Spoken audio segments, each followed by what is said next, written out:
Hello guys, welcome to easy way study. I hope आप सभी अच्छे होंगे। कल की क्लास नहीं हो पाई, थोड़ा रीजन है उसके पीछे। मैंने आपको पता है पहले लैपटॉप खराब हो गया था। अभी कल क्या हुआ, जैसे ही क्लास रिकॉर्ड करने लगा फिर वही मतलब माइक नहीं काम कर रहा। मैं पूरा एक सेटअप लेके आया था, तो वो मतलब डोंगल वगैरह थी जिसमें यूएसबी टू माइक्रो आउटपुट था, मतलब ऑडियो आउटपुट था वो। और एक हेडफोन भी लेके आया था, वो बड़े वाले माइक वाला, वो सब भी खराब हो चुका है। अभी कल की थोड़ी सी टेंशन थी, मैं गया यार जेब में एक पैसा नहीं है और ऊपर से ये खर्चा और आ गया और बढ़ गया। परंतु फिर भी चलो थोड़ा सा प्रयास किया, थोड़ा सा नेट पे देखने के बाद में अभी क्या सीन है कि ये मोबाइल है, मोबाइल के साथ मैंने अभी इसकी ऑडियो कनेक्ट कर रखी है। तो मोबाइल में जो ऑडियो आप मतलब मैं बोलूंगा वो आपके लैपटॉप में रिकॉर्ड हो जाएगी, अपने लैपटॉप में रिकॉर्ड हो जाएगी। तो मतलब कुछ जुगाड़ है वो कर रखा है, वो कोई प्रॉब्लम नहीं है कि भाई अब कुछ ना कुछ तो करना पड़ेगा, इंजीनियर है ना। चलिए बात करते हैं एयर कंडीशनिंग और उसकी साइकिल के बारे में। ठीक है, देखो मुसीबत तो प्रॉब्लम्स हमेशा लाइफ में ना पैरेलल समानांतर चलती हैं। कि मतलब मुद्दे वाली बात यह है कि आप उन प्रॉब्लम को सोल्व कैसे करते हो, वो देखने वाली बात होती है। प्रॉब्लम्स तो हमेशा आपके साथ चलेंगी ही चलेंगी, इस बात को ध्यान में रख लेना। एयर कंडीशनिंग के बाद में अपना सिर्फ और सिर्फ बेसिक में टोम रह जाएगा। ठीक है, टोम ही मतलब अपना रह जाएगा, उसके अलावा कुछ भी नहीं रहेगा। इस चीज को ध्यान में रखना। टोम भी अपने बेल्ट बुल्ट वगैरह बहुत अच्छे तरीके से, बहुत ही प्यार से करेंगे। मैं एक बार ऑडियो चेक कर लूँ यार, मुझे डर लग रहा है कि कभी ऐसा ना हो जाए मैं रिकॉर्ड करूं और ऑडियो आपके पास साफ ना है। मुझे ऑडियो के बारे में थोड़ा सा बता देना कि कैसी आ रही है। मैं क्योंकि अपना जुगाड़ है, क्या पता वो चले ना चले, अब इस चीज का भी ध्यान नहीं है। चलिए बात करते हैं एयर कंडीशनिंग वातानुकूलन किसे कहते हैं। यहाँ लिख रखा है वातानुकूलन। ठीक है, एयर कंडीशनिंग और उसके चक्कर के बारे में बात करेंगे। ठीक है, सिंपल पढ़ेंगे। देखो मेरे को ये था कि आपको जल्दी खत्म कर दूं, पर कुछ कुछ एक टर्मोलॉजी है, परिभाषाएं हैं, वो आपको आनी जरूरी है क्योंकि एग्जाम पॉइंट ऑफ व्यू से वहीं से प्रश्न बनेंगे। अदरवाइज आपके बहुत रेयर है कि कोई प्रश्न अपने को उठे। जितनी बात की है मतलब आपके एग्जाम पॉइंट ऑफ व्यू से इंपॉर्टेंट है। ऐसे देखो यार, ऐसी मतलब मैं आपको थोड़ी सी बात क्लियर करते हुए चलता हूं। एयर कंडीशनिंग एक ऐसा चैप्टर है जिसपे पूरी की पूरी बुक बनी हुई है। ठीक है, अपने को मुद्दे वाली बात पढ़नी है। अभी शॉक एब्जॉर्बर है, जो टॉम के अंदर दे रखा है, किसी में भी दे रखा है। अभी वो अपने मतलब जब अपने व्हीकल्स पढ़ेंगे, सस्पेंशन सिस्टम पढ़ेंगे तभी अपने करेंगे, उससे पहले नहीं करेंगे। तो कल मैंने जैसे ही शॉक एब्जॉर्बर, बाकी मेरा टॉम पूरा हो चुका है, शॉक एब्जॉर्बर रह गया था। तो जब जैसे ही मैंने शॉक एब्जॉर्बर के बारे में रिसर्च चालू की, मुझे शॉक एब्जॉर्बर के ऊपर एक 500 पेजों की पूरी बुक मिल गई। अभी अभी वही बात कर रहा हूं कि अपने को इतना तो नहीं पढ़ना कि यार इतना अपने एग्जाम पॉइंट ऑफ व्यू से इंपॉर्टेंट भी नहीं है। ठीक है, कि अपने 500 पेजों की बुक पढ़े, तो इसलिए जितनी बात इंपॉर्टेंट होती है वो अपने आपके सामने में रख देता हूं। चलिए बात करता हूं। मैंने परिभाषा, ये पहले की पीपीटी बनी हुई है तो मैंने परिभाषा उसको हटाई नहीं है। Air conditioning is that process use to create and maintain certain temperature. मतलब हिंदी में भी साथ साथ बोलता हुआ चलूंगा, आपको जैसी भाषा में लिखना आप पसंद करोगे आप वैसे लिख लेना, चाहे हिंदी इंग्लिश दोनों, इंग्लिश में या हिंदी में, जैसा भी आपको अच्छा लगे। वातानुकूलन एक ऐसा प्रक्रम है जो मेंटेन करता है या व्यवस्थित करता है किसी निश्चित तापमान को। रिलेटिव ह्यूमिडिटी को अपने क्या कहते हैं, मैंने लिख रखा होगा यहाँ पे, एक सेकेंड। अपेक्षित, रुको, अपेक्षित आर्द्रता और रुको रुको रुको रुको, हाँ, temperature, relative humidity and air purity condition in indoor space. मतलब कुछ नहीं है, आसान भाषा में समझ लेना। एसी क्या है? एसी एक ऐसा प्रोसेस है जिसे यूज करके हम एक सर्टेन, एक निश्चित तापमान, उसकी आर्द्रता और एक प्योरिटी मतलब स्वच्छ वायु अपने एक इंडोर मतलब अंदर अंदर किसी भी स्पेस में अपने बनाते हैं एयर कंडीशनिंग की यूज से। इतनी बात आप समझ लेना, अदरवाइज कुछ भी नहीं है इसके अंदर। This process is typically applied to maintain the level of personal comfort. मतलब ये पर्सनल कंफर्ट के लिए, यार नॉर्मल सी बात है। पर्सनल कंफर्ट का मतलब क्या हो गया? आपकी पर्सनल कंफर्ट का टेम्परेचर मैं मान लेता हूं कि 20 डिग्री सेल्सियस है। ठीक है, कि मुझे 20 डिग्री सेल्सियस पे एसी चलाना है, तब मुझे अच्छा लगेगा, तब मैं सो सकूंगा। वो होता है पर्सनल कंफर्ट के लिए। मतलब आप अपने पर्सनल, अपने निजी कंफर्ट के लिए इस चीज को यूज करते हैं, उस चीज को अपने पर्सनल कंफर्ट के लिए यूज कर मतलब उस चीज को अपने पर्सनल कंफर्ट कहते हैं। बहुत सारी टर्मोलॉजी है, ठीक है। अभी मुझे लगता है कि वो आपके एग्जाम पॉइंट ऑफ व्यू से इंपॉर्टेंट है, अपने उस पर बात करेंगे, ठीक है। एक एक कर हर एक टर्मोलॉजी मतलब परिभाषाएं अपने पढ़ेंगे, हर एक परिभाषा बहुत सारी हैं। उसके बाद में अपने मूव करेंगे एयर कंडीशनिंग के ऊपर, क्योंकि परिभाषाएं आपको सारी आनी चाहिए, पिछली बार एग्जाम में पूछी गई है, वो आपके लिए इंपॉर्टेंट भी है, ऐसा नहीं है कि वो आपके लिए इंपॉर्टेंट नहीं है। सबसे पहले बात करता हूं मैं ड्राई एयर के बारे में। ड्राई एयर क्या होती है, आप नाम से ही समझ गए होंगे, शुष्क वायु।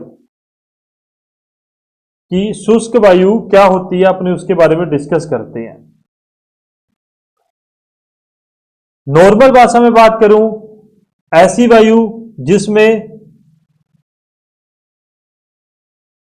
पानी का या वाष्प का या वेपर का एक भी कण मौजूद नहीं होता, उसको अपने क्या कहते हैं, ड्राई एयर कहते हैं। इस बात को आप समझ जाओगे, इस बात को आप सभी को पता होगा। जो लैंग्वेज जो परिभाषाएं हैं मैं वो आपको लिख देता हूं। ऐसी वायु जिसमें मतलब अपने ह्यूमिडिटी भी मतलब आप टर्म यूज करो, ह्यूमिडिटी अपने आगे चल के समझे, जिसमें पानी का वाष्प या वेपर का कोई भी कण नहीं होता, उसको अपने क्या कहते हैं, ड्राई एयर या शुष्क एयर कहते हैं। अभी कुछ एक बातें हैं, उस चीज को अपने ध्यान में रखेंगे। एक तो इसका यूज इसका यूज प्रैक्टिकल लाइफ में कभी नहीं होता, मतलब अपने को ड्राई एयर प्रैक्टिकल लाइफ में नहीं मिलती। उसको एक निश्चित मतलब तरीके से बना सकते हैं, परंतु उसको प्रैक्टिकल लाइफ में अपने नहीं, मतलब अपने को ड्राई एयर मिल सकती है। अपने ये सोचे कि अपने को कहीं से शुष्क वायु सीधी मिल जाए, ऐसा नहीं हो सकता। इसका यूज प्रैक्टिकल में नहीं होता, ठीक है, नहीं होता है, ये बात ध्यान में रखोगे। ड्राई एयर शुष्क वायु जो है, मैं आराम से पढ़ा रहा हूं यार, मुझे पता नहीं क्यों पर जल्दी नहीं है, ठीक है, मैं आराम से आपको बताता हुआ चल रहा हूं। हाँ, इसका यूज प्रैक्टिकल लाइफ में नहीं होता, आपको कहीं ना कहीं मॉइस्चर देखने के लिए मिलेगा ही मिलेगा, इस बात को ध्यान में रख लेना। आपको ड्राई एयर कहीं नहीं मिलेगी, आपको वायु में नमी जो होती है वो देखने के लिए मिलेगी ही मिलेगी। ड्राई एयर में क्या होता है, नंबर ऑफ गैसेस का मिक्सचर होता है। Dry air number of gases का मिक्सचर होता है, मिक्सचर होता है। इस बात को आप ध्यान में रखेंगे, आपको आराम से ये बात समझा दी है कि प्रैक्टिकल लाइफ में ड्राई एयर वगैरह कुछ नहीं होती है। आप ये सोचो कि नॉर्मल जो चाहे कितनी मर्जी गर्मी है, पर अपने को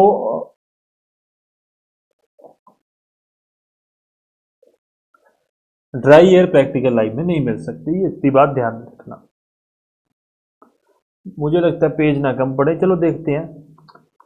उसके बारे में बात करता हूं, मॉइस्ट एयर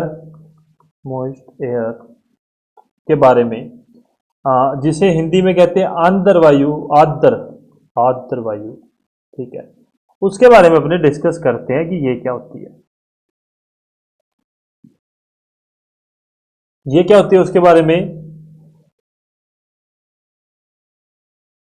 यह ड्राई एयर तथा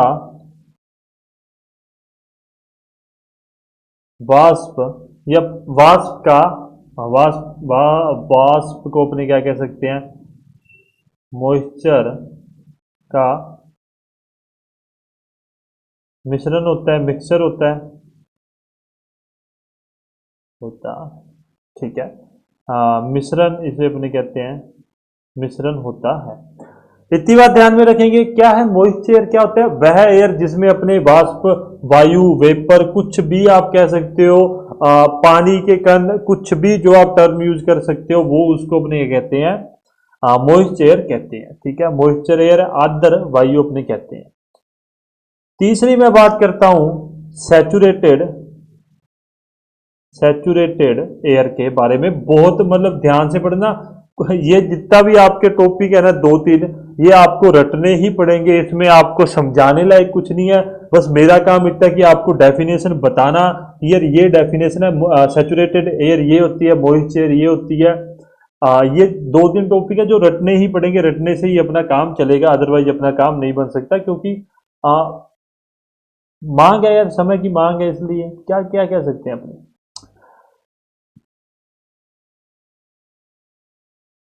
डेफिनेशन लिखते हैं, ये क्या है, यह ड्राई एयर, ड्राई एयर व मॉइस्ट एयर,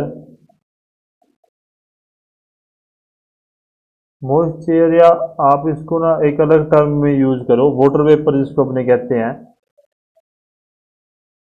वाटर वेपर, वाष्प जिसे अपने कहते हैं, का मिक्सचर है, का मिक्सचर है, यह वायु में अधिकतम, मेरी फोटो तो नहीं आएगी ना, अधिकतम वाटर वेपर की मात्रा में समा सकती है। अब इस चीज को समझते हैं, देखो डेफिनेशन लिख दी है, डेफिनेशन लिखने के बिना मुझे नहीं लगता कि मैं आपको ये चीज समझा सकता था। कुछ एक डेफिनेशन ऐसी है जो पहले लिखने के बाद आपको समझा सकता हूं मैं। सैचुरेटेड एयर, तृप्त वायु जिसे अपने कहते हैं, ठीक है, ध्यान में रखेंगे ये बात भी। वह ड्राई एयर या वाटर वेपर, क्या यह ड्राई एयर वाटर वेपर का मिक्सर है, यह वायु में अधिकतम वाटर वेपर की मात्रा में समा सकती है। मतलब इसमें क्या है कि इसमें अधिकतम जो ज्यादा मात्रा होती है सैचुरेटेड एयर में, वो किसकी होती है, वाटर वेपर की, पानी की अधिकतम ज्यादा मात्रा होती है, उसको अपने क्या कहते हैं, सैचुरेटेड एयर कहते हैं। इतनी बात आप आसानी से समझ लेना, और कुछ भी बात नहीं है इससे ज्यादा।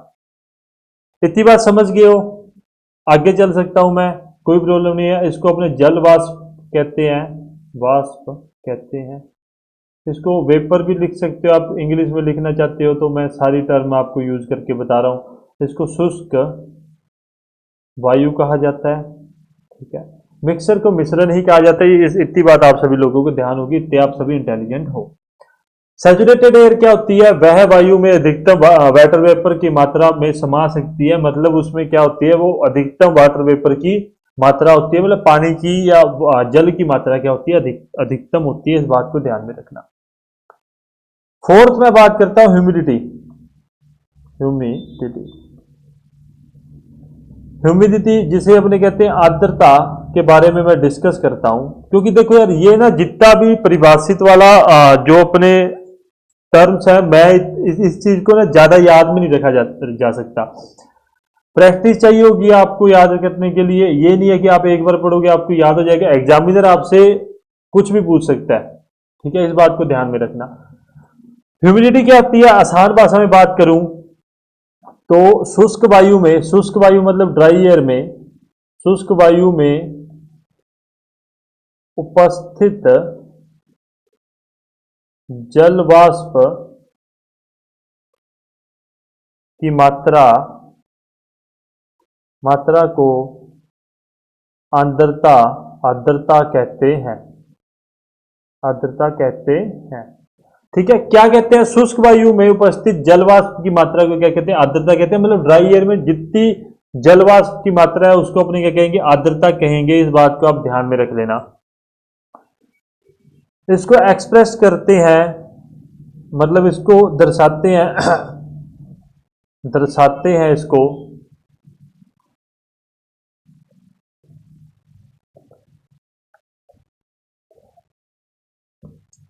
ग्राम पर केजी में, इसको दर्शाते हैं केजी ऑफ ड्राई एयर, ठीक है। इस चीज को किसमें दर्शाया जाता है, ग्राम पर केजी ऑफ ड्राई एयर। ग्राम क्या है और केजी क्या है, मैं उस बारे में बात करता हूं आपसे, ठीक है। इस चीज को अपने डिनोट करेंगे, omega is equal to M V upon में एम ए, ठीक है। इस चीज को ध्यान में रखेंगे, टर्मोलॉजी आप ध्यान में रखेंगे। एम का मतलब क्या है, मास of water vapour, water vapour, ठीक है। जल वाष्प वाष्प का द्रव्यमान, मास को द्रव्यमान कहते हैं। और एम ए क्या है, मास ऑफ ड्राई एयर, ठीक है। शुष्क वायु का द्रव्यमान के बारे में बात कर रहे हैं, अपने द्रव्यमान के बारे में बात करें। इसलिए देखो ये जो ग्राम है ये दर्शाएगा अपने को किस में, ये दर्शाएगा अपने को वाटर वेपर के मास में, और केजी अपने को किस में, ड्राई एयर के। देखो नॉर्मल सी बात है, ये नहीं हो सकता कि जो वायु में जल की मात्रा अपने को अधिक मिले, ऐसा कभी नहीं हो सकता। वो कुछ ग्राम में ही मिलेगी, अगर जल की मात्रा अधिक मिलेगी, और नॉर्मल सी बात है वो तो पानी हो जाएगा, ठीक है। नॉर्मल टर्म्स है, नॉर्मल अपने समझा रहा हूं आपको, मुझे पता है आपने पढ़ा भी हो सकता है कि आपको समझने में प्रॉब्लम आए, दोबारा से भी देख लेना, क्योंकि ये चीज है सिर्फ रटने वाली। इस चीज में मैं ये नहीं कह सकता कि यार मैं समझा दूंगा और आपको याद हो जाएगा, नहीं। अब ध्यान रखना, ये जितनी भी टर्म है इसको अपने एक चीज से और भी डिनोट करते हैं, स्पेसिफिक, स्पेसिफिक ह्यूमिडिटी भी कह सकते हैं इसको, ह्यूमिडिटी, विशिष्ट आर्द्रता भी इसको अपने कहते हैं, ठीक है। इस चीज को भी अपने क्या रखेंगे, ध्यान में रखेंगे। मैं फिर चेक कर लूं अपनी ऑडियो आ रही है, मुझे बहुत डर लग रहा है ऐसा ना हो जाए कभी मैं इतना सारा कुछ बोल दूं और कभी ऑडियो ना है, क्योंकि देखो सॉफ्टवेयर है, कभी भी क्रैक हो सकता है, कुछ भी हो सकता है, इसलिए अपने उस चीज का रिस्क नहीं लेते हुए चलते। ये टर्म यूज होगी, इसको एक टर्म में और यूज करते हैं, थोड़ा सा मिक्सर हो चुका है, पर इस चीज को आप थोड़ा समझ लेना, इसको कहते हैं ह्यूमिडिटी रेशो भी कहते हैं, इसको ह्यूमिडिटी रेशो भी कहते हैं। रेशो क्या, आर्द्रता अनुपात। यार सड़क बन रही है अभी, ये फिर से लग गए शोर करने के लिए, परेशान करेंगे, मुझे लगता है 3-4 दिन के लिए ये तसल्ली करवा देंगे। इतनी बात आप समझ गए हो, इस चीज में किसी को कोई प्रॉब्लम नहीं है। ह्यूमिडिटी समझाइए, शुष्क वायु में उपस्थित जल वाष्प की मात्रा को आर्द्रता कहते हैं, ड्राई एयर में उपस्थित वाटर वेपर की मात्रा को ह्यूमिडिटी कहते हैं। इसको डिनोट किससे करते हैं, ग्राम पर केजी ऑफ ड्राई एयर से करते हैं। Omega is equal to M B upon में एम में। ह्यूमिडिटी को अपने स्पेसिफिक ह्यूमिडिटी और ह्यूमिडिटी रेशो से भी इस चीज को अपने ओमेगा को डिनोट कर सकते हैं, उस चीज को आप ध्यान में रख लेना। एम बी क्या है, मास ऑफ वाटर वेपर है, और एम ए क्या है, मास ऑफ ड्राई एयर है। इतनी बात मैंने की है, इससे ज्यादा मैंने फालतू की बात कुछ भी नहीं की है।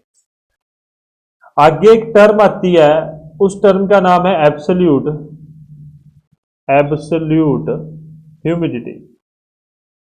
देखो मैं पढ़ा रहा हूं ना, मैं वास्तव में बताऊं तो मैं आपसे कभी कोई बात नहीं छुपाता, मैं जितनी भी टर्मिनोलॉजी है मैं देख के ही पढ़ा रहा हूं, क्योंकि परिभाषा गलत नहीं होनी चाहिए। मेरा मानना यह है कि मैं समझा सकता हूं, पर परिभाषा अगर मैं गलत लिख देता हूं या कर देता हूं तो कहीं ना कहीं आपको फ्यूचर में जाके उस चीज से प्रॉब्लम होगी। इसलिए मैं देखो देख के समझाना ही अच्छा मानता हूं ना। परम आर्द्रता, परम आर्द्रता इसे अपने कहते हैं। इस चीज को मैं बताना चाहूं तो mass of water vapour present in a 1 metre cube of dry air, मतलब एक क्यूब को क्या कहते हैं, घन कहते हैं शायद, मेरे ख्याल से क्यूब को घन कहा जाता है, वर्ग स्क्वायर को। हाँ, एक घन मीटर में कितनी वाटर वेपर की मात्रा है, कितना मास है, कितना द्रव्यमान है, उस चीज को अपने क्या कहते हैं, एब्सोल्यूट ह्यूमिडिटी कहते हैं। इस बात को आप ध्यान में रख लेंगे। मैं लिख देता हूं, it is the mass of water vapour present. देखो ये एक दो क्लासेस मतलब जो अपने पीछे गई है सुपर चार्जर की, ये यार ये रटनी ही पड़ेगी। इस चीज में कोई भी वो नहीं है कि आप ये सोचो कि आपको ये चीज मैं समझा दूंगा, तो ऐसा नहीं हो सकता। वो चीज समझानी मतलब समझाने में इसमें समझाने लायक कुछ भी नहीं है। आगे आएगा, आगे जब अपने एयर कंडीशनिंग साइकिल वगैरह पढ़ेंगे तब आपको समझाया जाएगा किस प्रकार से एयर कंडीशन काम करता है, वो सब कुछ आपको समझा देंगे, वो भी प्रॉब्लम वाली बात नहीं है। इतनी बात समझ गए हो, कोई प्रॉब्लम नहीं होगी किसी को भी, ठीक है। इसको दर्शाते हैं, वो भी लिख लेना किसमें, वही सेम ग्राम पर केजी ऑफ ड्राई एयर।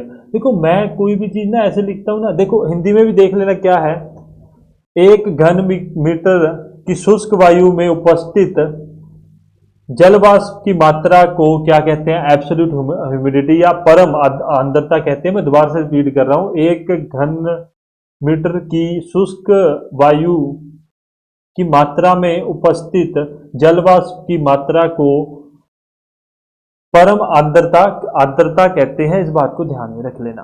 आगे मैं बात करता हूं, एक टर्म आती है जो आपने सभी ने सुनी भी होगी, अपने लिए जरूरी भी है, dry bulb temperature. Bulb temperature, ठीक है। हिंदी में इसे क्या कहते हैं? शुष्क बल्ब तापमान। मैं यार हिंदी चलो पढ़ा रहे तो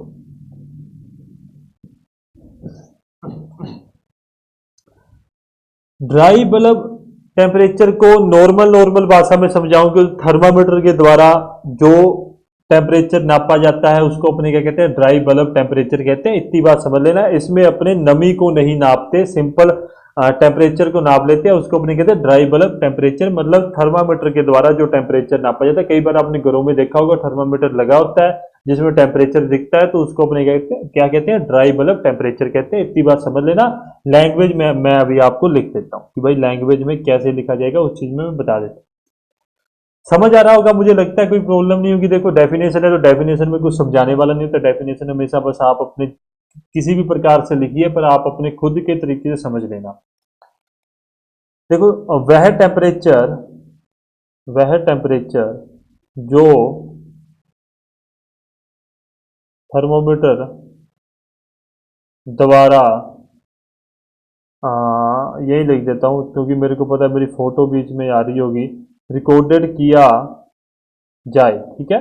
मैंने अभी यही बताया कि वह टेम्परेचर जो थर्मोमीटर के द्वारा रिकॉर्ड किया जाए, कि मतलब उसके द्वारा नापा जाए, ठीक है। जब नमी या मॉइस्चर जो हवा में है इसे प्रभावित ना करे, ठीक है।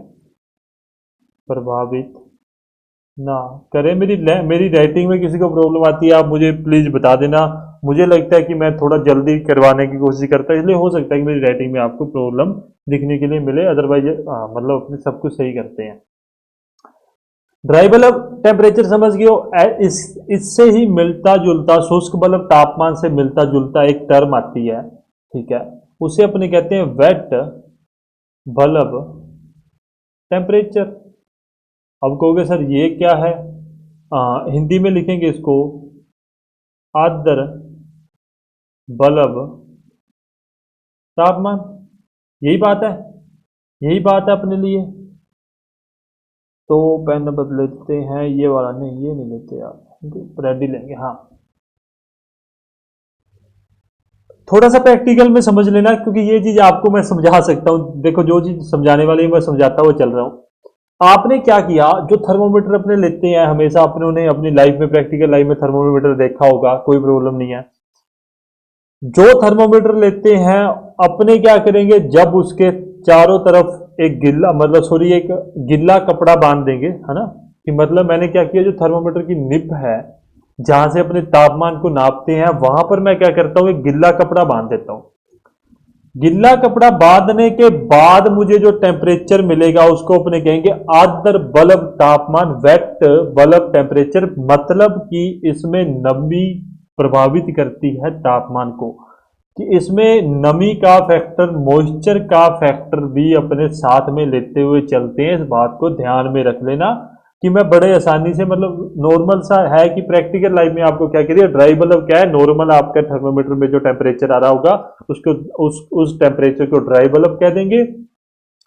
परंतु जब उस थर्मोमीटर के चारों तरफ मैं एक गिल्ला कपड़ा बांध दूंगा, उसके बाद में जो टेम्परेचर अपने को देखने के लिए मिलेगा कुछ कुछ समय बाद में, उस टेम्परेचर को अपने वेट बल्ब टेम्परेचर कहेंगे, जहां पर वायु में जो नमी, जो मॉइस्चर है, वो उस चीज को अफेक्टेड या प्रभावित करेगी।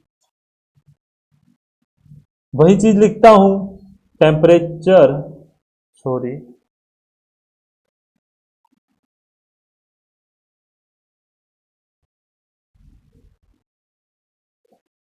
रिकॉर्डेड बाय थर्मोमीटर, जब इसका बल्ब के चारों तरफ गीला कपड़ा, वह टेम्परेचर जब थर्मोमीटर मीटर के चारों तरफ गीला कपड़ा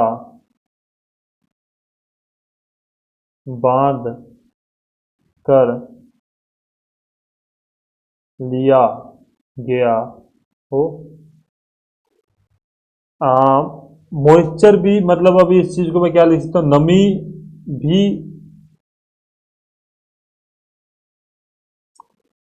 इसमें, नमी या मॉइस्चर का इम्पोर्टेंट रोल होता है। जो भी आप अपनी लैंग्वेज में लिख सको कि इस टेम्परेचर को नमी के द्वारा प्रभावित किया जाता है। अब नमी का मेन इंपॉर्टेंट रोल होता है, ठीक है, कि मतलब नमी भी अपने वायु में उपस्थित नमी को भी अपने नापते हैं। इस बात को ध्यान में रख लेना। अगली टर्म के बारे में चलता हूं, वेट बल्ब। अरे यार रुको, इसको ना हटा दो, क्योंकि स्पेस है ना, थोड़ा सा आपको स्पेस में समझने में प्रॉब्लम ना आए। मैं पेन चेंज कर लेता हूँ, अब सही हो जाएगा। वेट बल्ब डिप्रेशन, डिप्रेशन, ठीक है। इस बात को मुझे सॉरी हिंदी में इसकी टर्म नहीं मिली, ठीक है। मैंने ये इंग्लिश, मैंने दोनों बुकों से पढ़ा था। एयर कंडीशनिंग में वास्तव में बताऊं आपको, एयर कंडीशनिंग मुझे जो अच्छे तरीके से मतलब फैक्ट वगैरह या जितना भी पढ़ाने लायक चीजें मिली, इस बार मुझे हिंदी की बुक में मिली। तो मैं आपको हमेशा कहता हूँ कि मैं 3 से 4 बुकें अपने साथ पैरेलल लेके हुए चलता हूँ, कि भाई 3-4 बुकों से जितना मटेरियल मिल पाता है मैं उतना आपको समझा देता हूँ। अब मैं बात करूं इसको, देखो अपने आगे से इसको WBT और इस चीज को DBT से डिनोट करेंगे, सॉरी DBT से डिनोट करेंगे। इस बात को ध्यान में रख लेना। एग्जामिनर भी आपसे DBT और WBT के टर्म में बात कर सकता है, तो इस चीज के लिए ध्यान में रख लेना। वेट बल्ब डिप्रेशन क्या होता है? It is the difference between dry bulb temperature and wet bulb temperature. ये क्या है? ये DBT और WBT के डिफरेंस, मतलब उनको माइनस करने के बाद जो अपने को वैल्यू निकलती है उसको अपने क्या कहते हैं? वेट बल्ब डिप्रेशन, डिप्रेशन कहते हैं। It is the difference between WBT and DBT and WBT, ठीक है। मैं लिख देता हूं, मैं लिख क्या देता हूं, आप लिख लेना। मैं इस चीज को आसान भाषा में लिख देता हूं, DBT minus WBT at any point, ठीक है। किसी भी बिंदु पर, इसको मैं अलग कर देता हूं, किसी भी बिंदु पर, ठीक है, इन दोनों के डिफरेंस को क्या कहते हैं? वेट बल्ब डिफरेंस कहते हैं। इट इंडिकेट, ये क्या, मैं यहां लिखता हूं, यह रिलेटिव रिलेटिव ह्यूमिडिटी ह्यूमिडिटी को भी दर्शाता है, ठीक है। रिलेटिव ह्यूमिडिटी अपेक्षिक आर्द्रता।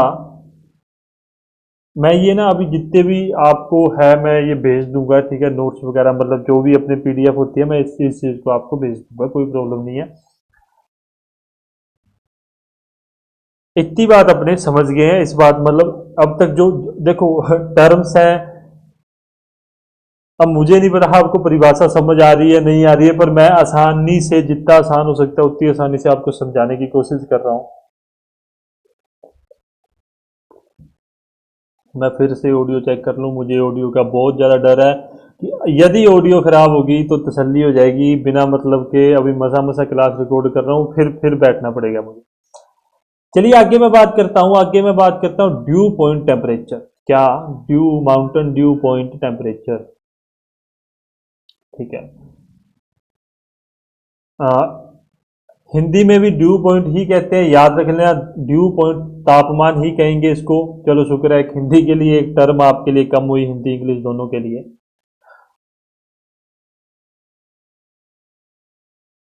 इतनी बात अपने मतलब इतनी बात आप समझ गए होगे कि ड्यू, सॉरी मैंने समझाया तो कुछ है ही नहीं है। इससे पहले की बात अब आगे बात करते हैं। पहले तो डेफिनेशन लिखो, क्योंकि डेफिनेशन थोड़ी सी डिफिकल्ट है समझनी। देखो, थर्मोमीटर का वह तापमान, थर्मोमीटर का वह तापमान जिस पर मॉइस्चर कंडेंस होना प्रारंभ करता है। नहीं समझ आया, मैं समझा देता हूं। थर्मोमीटर मैंने गलत लिखा है। थर्मोमीटर का वह टेम्परेचर जिस पे मॉइस्चर कंडेंस होना प्रारंभ करता है, मतलब वह टेम्परेचर जहां पर जो मॉइस्चर, जो नमी होगी वो ठंडी होनी चालू हो जाएगी, बस उसको कहते हैं ड्यू पॉइंट टेम्परेचर। और कोई भी बात नहीं है, इस बात का आप ध्यान में रख लेना, ठीक है।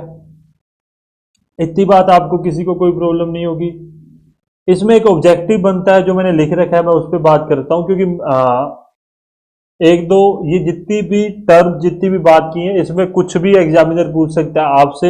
ह्यूमिडिटी पूछ सकता है, absolute humidity, due point temperature, dry bulb temperature.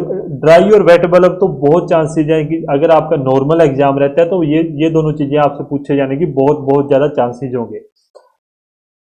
एक बात ध्यान में रखना, नोट डाल लो यहां पे, ठीक है। For saturated air, saturated air के लिए क्या होगा, डी, इस टर्म को यूज करेंगे डीपीटी, ठीक है। डीपीटी ड्यू पॉइंट टेम्परेचर बराबर होगा डब्ल्यूबीटी के वेट बल्ब टेम्परेचर और ड्राई बल्ब टेम्परेचर के बराबर होगा। इस बात को ध्यान में रख लेना, ये आपका एग्जाम पॉइंट ऑफ व्यू से इंपॉर्टेंट बात बनती है। ड्यू पॉइंट टेम्परेचर क्या होता है, ऐसा थर्मोमीटर का वह तापमान जिस पर मॉइस्चर जो है, वह पॉइंट जिस पर मॉइस्चर जो नमी है वह कंडेंस, वो ठंडी होनी प्रारंभ हो जाती है, उसको अपने क्या कहते हैं, ड्यू पॉइंट टेम्परेचर कहते हैं। इसके अलावा आपका कुछ भी नहीं है, आसानी से इस बात को अपने पूरा कर लेंगे। अब एक मेन चीज आती है, उस चीज को आप ध्यान में रख लेना, ठीक है। सैचुरेटेड एयर को क्या कहते हैं, मैं हिंदी में देख लूं कहाँ लिखा हुआ है अपने, कहाँ करवाया था, त्रत वायु, कहाँ मैं लिख देता हूं, त्रत वायु कहते हैं इसको, ठीक है। सैचुरेटेड एयर के लिए क्या है, डीपीटी बराबर डब्ल्यूबीटी बराबर डीबीटी होता है। इस बात को ध्यान में रखना, इस बात के लिए भूलना मत, आराम से पढ़ रहे हैं, कुछ ज्यादा जल्दी कर नहीं रहे हैं, क्योंकि ये जितनी भी टर्म्स है ये आपको याद होनी जरूरी है। अगला अपने बात करेंगे रिलेटिव ह्यूमिडिटी। रिलेटिव ह्यूमिडिटी के बारे में अपेक्षिक आर्द्रता के बारे में बात करेंगे। आसान भाषा में समझा दूंगा, लैंग्वेज में कैसे मर्जी लिख लेना, ठीक है, जो आपको पसंद आए। आरएच क्या होता है, रिलेटिव ह्यूमिडिटी क्या होती है, पीवी और पीएस का अनुपात होता है। एक सेकंड रुक जाना, मैं अभी आपको समझा देता हूं क्या है, ठीक है। आरएच क्या है, पीवी और पीएस का अनुपात है, अभी मैं आपको बताता हूं।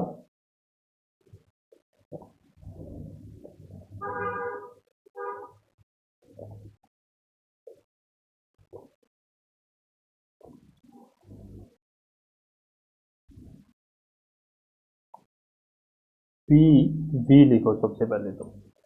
पीवी क्या होता है, सैचुरेटेड वायु में जल वाष्प का आंशिक दाब, मतलब क्या क्या बता रहा है ये, अनसैचुरेटेड जो वायु होती है उसमें जल वाष्प का कितना दाब होता है, उस चीज को ये दर्शाता है, अदरवाइज इसके अलावा कुछ नहीं है।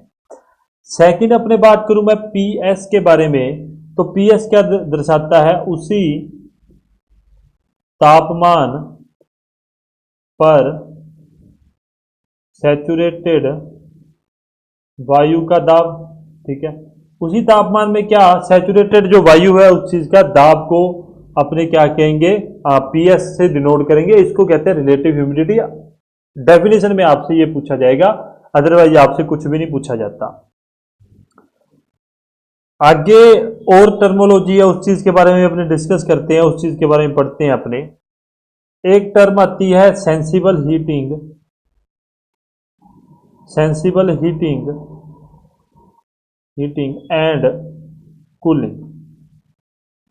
ठीक है, हिंदी में सॉरी हिंदी में भी यही कहते हैं, ध्यान में रखना। डेफिनेशन लिखता हूं फिर इसका डायग्राम है, मैं मतलब डायग्राम बनाया था मैंने, उस चीज से आपको अच्छे से मैं समझा दूंगा ताकि आपको प्रॉब्लम ना हो। डेफिनेशन देखते हैं सबसे पहले तो अपने, क्या है, नमी या मॉइस्चर के बिना बिना जोड़े अथवा घटाए वायु को गर्म करना व ठंडा करना क्या कहलाता है, सेंसिबल हीटिंग और सेंसिबल कूलिंग कहलाता है। इस बात को आप लिख लेना क्योंकि ज्यादा समय बर्बाद नहीं करूंगा मैं। नमी के बिना जोड़े, नमी को नहीं, नमी को बिना जोड़े अथवा घटाए वायु को गर्म करना व ठंडा करना कर्मस्य है। मैं लिख देता हूं, सेंसिबल हीटिंग एंड कूलिंग कहलाता है। ठीक है, है एक डायग्राम है। आप कहोगे सर कैसे, तो उस चीज के बारे में एक डायग्राम है वो आप देखो। ये दो डायग्राम है अपने पास, पेन बदल रहा हूं मैं। ठीक है, यहां पे एक कोयल लगा देते हैं अपने, एक कोयल, एक कुंडल लगा दी मैंने। सेम चीज मैं यहां पे कर देता हूं। ठीक है, अब मैं बात करूं हीटिंग के बारे में, सेंसिबल हीटिंग, तो यहां मैं बात करूंगा कूलिंग के बारे में। मेरे ख्याल से ये इनफ होगा कि आधे पेज पे आपको दिख रहा है, तो इस चीज में कोई प्रॉब्लम नहीं की। अब मैं डायग्राम आप समझ लेना, गालियां मत निकालना। यहां पर तो ये कोयल है हीट, ठीक है, हीटिंग कोयल अपने इसको कहते हैं। कुंडल कोयल को हिंदी में कुंडल कहते हैं, इसको कहते हैं कूलिंग कोयल। ठीक है, अपन क्या करेंगे, अपने यहां से हवा का मैं रंग लूंगा, ब्लू ही लूंगा। यहां से अपने एयर इन होगी, एयर इन, और क्या होगा, यहां से वायु जो है वो गर्म करके निकल जाएगी। मानते हो ये बात, एयर आउट। ठीक है, तो नहा तो अपनों ने इसमें कोई नमी या किसी चीज का कुछ भी अपनों ने जोड़ा, कुछ भी नहीं किया, सिंपल एयर को पास करवाया है। ठीक है, किससे, हीटिंग कोयल बीच में लगी हुई थी, उससे गुजारा गया है किसको, वायु को। ठीक है, और वायु अपने पास गर्म होकर निकल गई है। अभी उसी प्रकार से यहां पर एयर इन होगी। ठीक है,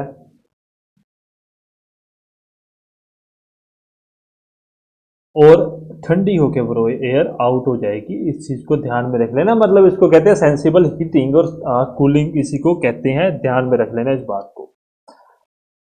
आगे की बात करता हूं मैं, अगली टर्म्स जो अपने पास आती हैं, सारी टर्म आपके एग्जाम पॉइंट ऑफ व्यू से इंपॉर्टेंट है। ये मत सोच लेना कि सर आपने पता नहीं क्या करवा दिया कि इंपॉर्टेंट है, नहीं है। तो ये इंपॉर्टेंट सब कुछ आपके एग्जाम पॉइंट ऑफ व्यू से इंपॉर्टेंट है। लिखो लिखो कूलिंग, मैं एक बार लिख देता हूं, कूलिंग ऑफ एयर। यार ये पेन भी अच्छा है ना, cooling of air with D humidification, humidification. रुक जाओ एक सेकंड, रुक जाओ एक सेकंड, डरना मत। निरादीकरण, ओहो, निरादीकरण के साथ वायु का शीतलन। ठीक है। डिह्यूमिडिफिकेशन के साथ वायु को ठंडा करना क्या कहते हैं उस चीज को, थोड़ा डेफिनेशन देखो पहले, फिर आप इस चीज को अच्छे से समझ पाओगे। बिना डेफिनेशन का आपके दिमाग के ऊपर से जा रहा होगा यार ये क्या है, डिह्यूमिडिफिकेशन क्या होता है, कूलिंग क्या होता है, उस बारे में बात करते हैं। देखो, वायु से जल हटाने की प्रक्रिया को क्या कहते हैं अपने, डिह्यूमिडिफिकेशन, निरार्द्रीकरण कहते हैं। ठीक है, निरार्द्रीकरण कहते हैं। अब आप डिह्यूमिडिफिकेशन के बारे में तो समझ गए हो कि ह्यूमिडिटी को हटाना यार नॉर्मल सी बात है, आर्द्रता को हटाना। आर्द्रता मतलब क्या है, शुष्क वायु में जल वाष्प का जितनी भी मात्रा होती है उसको आर्द्रता कहते हैं। तो उस चीज को हटाना मतलब वायु से जल हटाने की प्रक्रिया को निरार्द्रीकरण, डिह्यूमिडिफिकेशन कहते हैं। ठीक है, और उसके द्वारा ही वायु को ठंडा करना, मतलब इस प्रोसेस से अपने क्या है कि जल हटाएंगे और उससे वायु को ठंडा करेंगे, ये होती है cooling of air with dehumidification. ठीक है, अब एक नोट डाल के बात लिख लेना, वन लाइनर चाहे कुछ मर्जी लिख लेना। इसमें डीबीटी तथा स्पेसिफिक ह्यूमिडिटी, विशिष्ट आर्द्रता, ह्यूमिडिटी दोनों में कमी आ जाती है, कमी आ जाती है। ध्यान में रख लेना, वन लाइनर है आपके लिए कि जब निरार्द्रीकरण के साथ वायु का शीतलन करते हैं तब उसके डीबीटी, ड्राई बल्ब टेम्परेचर में नॉर्मल जो टेम्परेचर होता है ना, जो अपने नॉर्मल घरों में अपने कभी भी डब्ल्यूबीटी नहीं नापते हैं कि अपने घरों में ये नहीं करते कि यार कपड़ा बांध के अपने रख दिया आप नापेंगे, नहीं, ऐसा नहीं होता है। ठीक है, तो अपने डीबीटी और स्पेसिफिक ह्यूमिडिटी दोनों में कमी आ जाती है। हाथ में फर्क हो रही है, पैसे तो नहीं जाएंगे? अरे नहीं यार, मेरे को सबसे बड़ी टेंशन ही लैपटॉप की, ये रोज ही। कल भी क्या हुआ, जैसे जब पहले वाली प्रॉब्लम आई थी ना, तो इसने रिकवरी वाली फाइल मांग ली थी लैपटॉप ने, तो 2 मिनट बात करते हैं अपने। तो रिकवरी वाली फाइल जैसी इसने मांगी और मेरा दिमाग खराब, तो उसी वही सेम प्रॉब्लम कल आ गई कि कल चलते चलते मैं चला रहा था। ठीक है, मैंने मैंने बहुत मत्था मारा, फिर मेरे को जाके ये तरीका मिला कि ऐसे मैं ऑडियो को मतलब आपके तक पहुंचा सकता हूं। तो हुआ क्या, वो फिर से आ गया, मेरा दिमाग ही खराब हो गया। 1 सेकंड के लिए मेरा दिमाग ने जैसे एक इंसान को झटका लगता है। मैं क्या यार, हे भगवान, मैं वही हाथ जोड़ के आंखें बंद करके बैठ गया। मैं क्या, हे भगवान प्लीज इस बार बचा लेना, ये ना हो जाए ये बात वापिस से बंद हो जाए, इस बार मैं सही नहीं करवा सकूंगा, मेरे पास एक पंजी नहीं है इस बार सही करवाने के लिए। परंतु वो नहीं हुआ, वो अपने आप मतलब रिकवरी 100% हो गया, वो अपने आप रिस्टार्ट हो गया, जो भी था बस अच्छा हुआ। Cooling of air with humidification. ठीक है, निरार्द्रीकरण, आर्द्रीकरण नहीं नहीं नहीं नहीं, निरार्द्रीकरण नहीं,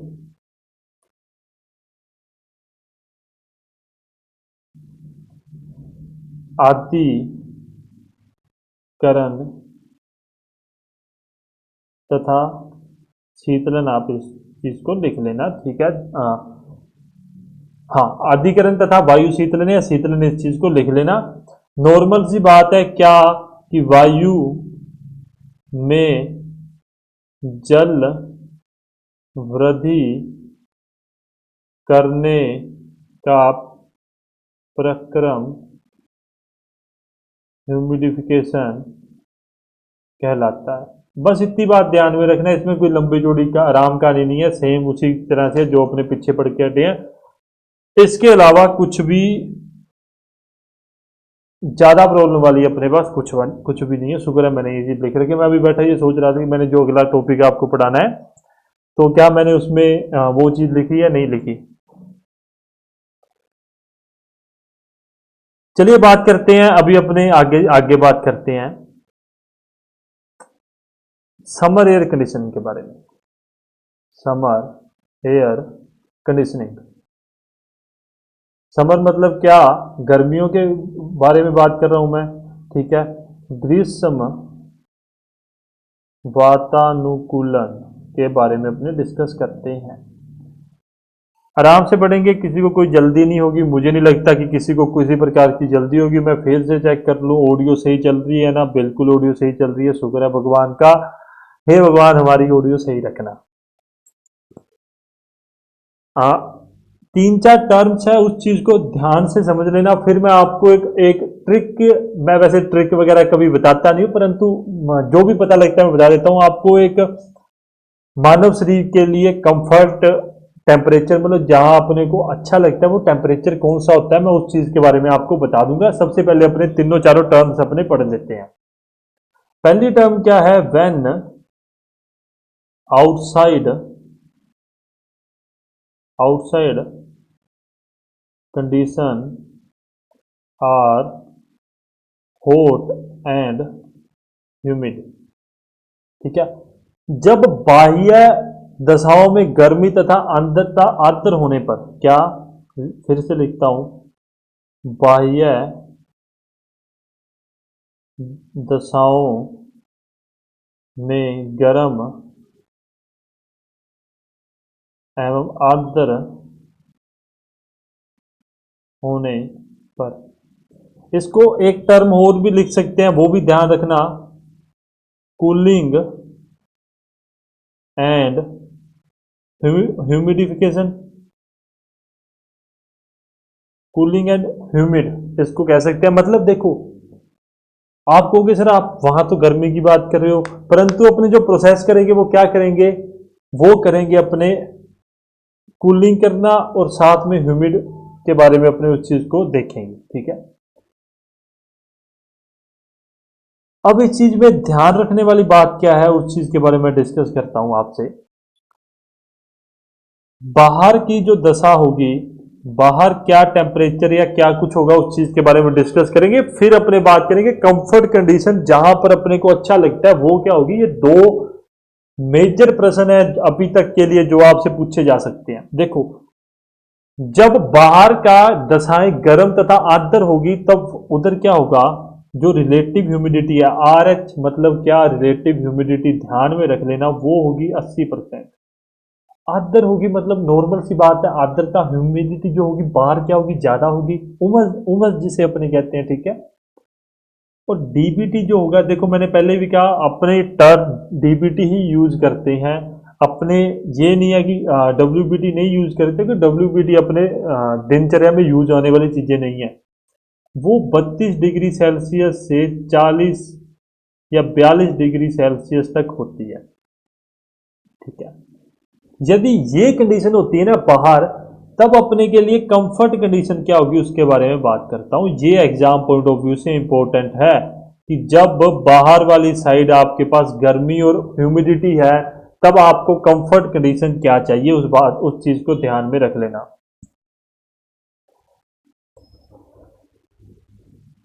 ये वैरी कर सकती है 1-2 डिग्री सेल्सियस तक। मैं बता देता हूं आपको, डीबीटी जो है वो 24 डिग्री सेल्सियस लगभग रहता है। वो कई बार आपसे एग्जामिनर 22-23 भी पूछ सकता है, 25-25 भी हो सकता है, तो इससे ज्यादा अलग नहीं आएगा।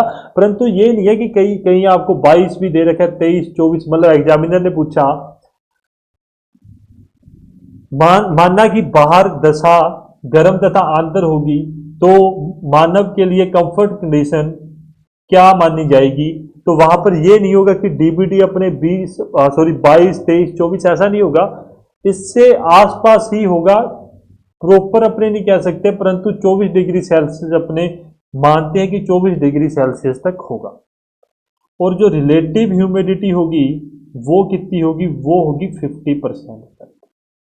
इस बात को ध्यान में रख लेना, ये बात आपके लिए बहुत ज्यादा इंपॉर्टेंट है कि जब बाहर की कंडीशन क्या होगी, जब बाहर की कंडीशन गर्म तथा आंतर होगी, हॉट तथा ह्यूमिड होगी, तब अपने क्या करेंगे उस चीज, वहां अपने लिए कंफर्ट कंडीशन क्या होगी, 24 डिग्री सेल्सियस, और रिलेटिव ह्यूमिडिटी कितनी होगी, 50 डिग्री सेल्सियस, और सॉरी 50% होगी।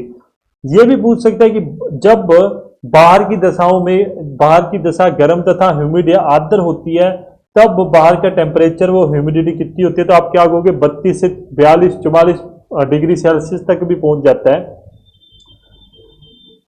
और ह्यूमिडिटी कितनी होगी, 80% होगी। इस बात को ध्यान में रख लेना। अब मैं सेकंड मोस्ट बात करता हूं, जब बाहर की दशाएं कैसी होगी, जब बाहर की दशा गर्म होगी तथा शुष्क होगी, ठीक है, क्या हॉट एंड ड्राई होगी ना। यही बात है कि जब बाहर की दशा क्या होगी, गर्म तथा शुष्क होगी, उसी बात पे अपने बात कर रहे हैं। अब अपने बात करते हैं कि बाहर कैसी कंडीशन अपने को देखने के लिए मिलेगी। अब आप उस चीज से समझ लेना ना, अब आप उस चीज को मतलब ध्यान में रख लेंगे।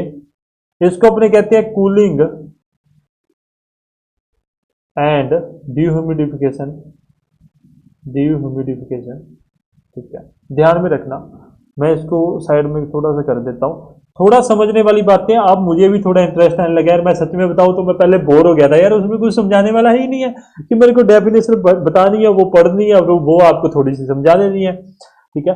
अब क्या होगा, बाहर की दशाएं समझो, आप बाहर की दशा समझो कि यहाँ पे डीबीटी तो पहुंच जाएगा अपना 40 से 50 डिग्री सेल्सियस तक, ठीक है, तथा जो ह्यूमिडिटी होगी ना, रिलेटिव ह्यूमिडिटी होगी, वो अपनी रहेगी 20% तक, ठीक है। इस बात को ध्यान में रखेंगे। और अब मैं बात करता हूं कंफर्ट कंडीशन के बारे में। कंफर्ट कंडीशन आप हिंदी में देख लेना यार, कि वह परिस्थिति जहां पर अपने को अच्छा लगता है कि मानव शरीर के लिए ये एसी का कंडीशन, मतलब ये एसी का टेम्परेचर और ह्यूमिडिटी अच्छी होती है, तो वो भी सेम ही होगी। डीबीटी लगभग लगभग कितना, 24 डिग्री सेल्सियस, और रिलेटिव ह्यूमिडिटी अपना कितना, तो 50% तक होगी। दोनों बातें आप समझ गए हो, किसी को कोई प्रॉब्लम नहीं होगी, ठीक है, आराम से इस बात को मैंने समझा दिया। अब मैं तीसरी बात करता हूं विंटर, हाँ सेकंड अपने बात करेंगे विंटर एयर कंडीशनिंग के बारे में। अभी अपनों ने किसकी बात की, गर्मी के बारे में बात की। अब अपने बात करते हैं सर्द के बारे में, ठीक है, सर्द वातानुकूलन के बारे में बात करेंगे। वही सेम कंडीशन क्या होगा जब बाहर की दशाएं क्या हो, जब बाहर की दशा हो कूल प्लस ड्राई शुष्क हो, तो वहां पर देखो नॉर्मल है, आपसे क्या पूछा जाएगा, heating, heating and D humidification,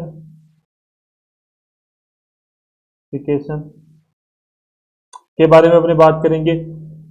बाहर की दशा क्या होगी उसके बारे में देख लो आप। बाहर की दशा क्या होगी, डीबीटी का जो टेम्परेचर होगा वो लगभग लगभग 50 से 10 डिग्री, 5 से 10 डिग्री सेल्सियस होगा, तथा रिलेटिव ह्यूमिडिटी जो होगी वो 80 डिग्री सेल्सियस तक मानी जाती, 80% तक मानी जाती है। और कंफर्ट क्या होगा अपने मानव शरीर के लिए, उसकी बात करूं तो लगभग लगभग 23.8 से डिग्री सेल्सियस तक ये माना जाता है। और रिलेटिव ह्यूमिडिटी जो होती है वो 50% तक मानी जाती है। एक बात आप यार, इससे आगे मैं पढ़ाऊंगा भी नहीं, हीटिंग और ह्यूमिडिफिकेशन आप मत पढ़ना, मैं सीधी सी बात कर रहा हूं। अभी आपको जो मुद्दे वाली बात है मैं उस पर आता हूं। एक चीज मैंने पहले जो क्लास लगाई थी मैंने वहां भी कहा था, मानव शरीर के लिए या अंदर के लिए कंफर्ट जो कंडीशन होती है वो कितनी होगी, 24 डिग्री सेल्सियस और 50% ह्यूमिडिटी पर होती है। वही सेम चीजें यहां पर भी बोली जाती है, 24 डिग्री सेल्सियस और 50%, 23 डिग्री सेल्सियस और 24 या लगभग वो भी, और 50% तक होती है। तो ये बात आप ध्यान में रख लेना, जब भी एग्जामिनर ऐसा प्रश्न पूछेगा चुपचाप लगभग 24 डिग्री सेल्सियस और ह्यूमिडिटी 50% तक रहेगी, इतना बात ध्यान में रखना।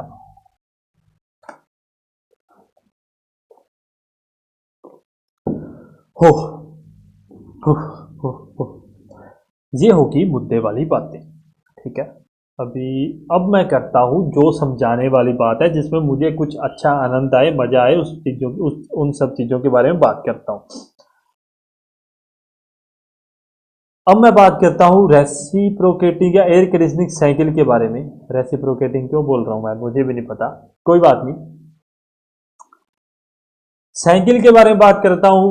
वायु अनुकूलन चक्कर के बारे में मैं फिर से चेक कर लूँ। माइक चल रहा है, माइक बिल्कुल चल रहा है, अच्छी बात है, माइक चल रहा है। तो चक्कर के बारे में अब इस चीज को ध्यान से समझ लेना, अच्छे आए, मजा आएगा इस चीज को समझने में आपको। ठीक है, अभी मैं क्या करता हूं, यहां पर मैं बना रहा हूं एक कंप्रेसर। ठीक है, एक कंप्रेसर अपने ना, हाँ बना देते हैं, कोई बात नहीं। कंप्रेसर क्या कर रहा हूं मैं यहाँ पे मैं बना रहा हूं कंप्रेसर। यहाँ पे साहब मैंने बना दिया कंडेंसर। कंडेंसर को हिंदी में क्या कहते हैं, प्लीज थोड़ा सा कंडेंसर बना दिया यार। प्लीज थोड़ा सा रिसर्च कर लेना। मतलब कंडेंसर वो होता है जो किसी भी चीज को ठंडा करता है। ठीक है, यहां पर मैं बना दूंगा एक्सपेंशन वोल्व। ठीक है, और यहां पर मैं आपको बना के दे देता हूं इवेपोरेटर। पोरेटर। ठीक है, अब समझना, मुद्दे मुद्दे वाली बातें मैं आपको समझा देता हूं कि यहां से कंप्रेसर से रेफ्रिजरेंट, रेफ्रिजरेंट भी बताऊंगा आगे, अपने रेफ्रिजरेंट के बारे में बात करेंगे। निकलेगा फिर यहाँ से होता हुआ इधर, और इधर से फिर कंप्रेसर में, वही रेफ्रिजरेंट एसी में घूमता रहता है।